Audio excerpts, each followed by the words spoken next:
Je suis Manon Lefrançois. Je vais vous présenter aujourd'hui mon poster sur les dysfonctions ostéopathiques de la jument après le poulinage, qui a été le sujet de mon mémoire de fin d'études en ostéopathie animale. Au sommaire de cette présentation, deux parties principales. D'une part, le contexte, les objectifs et la méthode, et d'autre part, les résultats, la conclusion et les applications pratiques.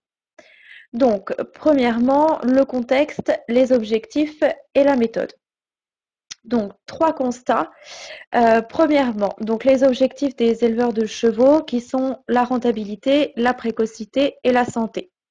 Deuxièmement, l'ostéopathie qui est une médecine manuelle qui traite des pertes de mobilité qui correspondent à des dysfonctions ostéopathiques.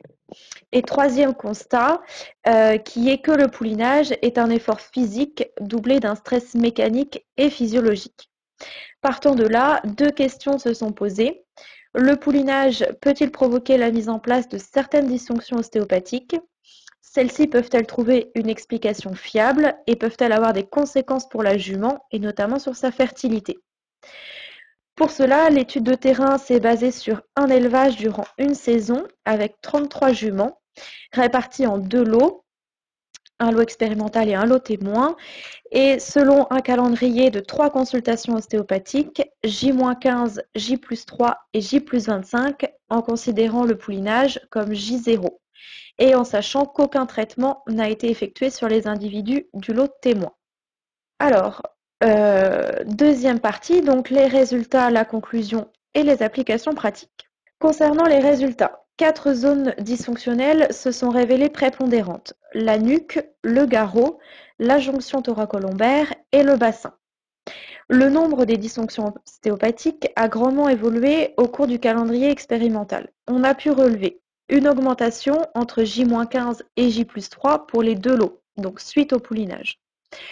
On a relevé également une diminution entre J+3 et J+25 pour le lot expérimental, donc suite au traitement ostéopathique, et une stagnation voire une augmentation entre J+3 et J+25 pour le lot témoin, qui n'a donc pas reçu de traitement ostéopathique. On a aussi pu supposer, grâce aux résultats, que l'orientation des dysfonctions ostéopathiques est en corrélation avec la position adoptée par la jument durant le poulinage. Cependant, les résultats gynécologiques ne se sont pas révélés statistiquement significatifs. La première hypothèse semble donc validée. Le poulinage est la cause de la mise en place de certaines dysfonctions ostéopathiques, dysfonctions qui forment un schéma logique qui est lié à la position adoptée par la mère pendant le poulinage.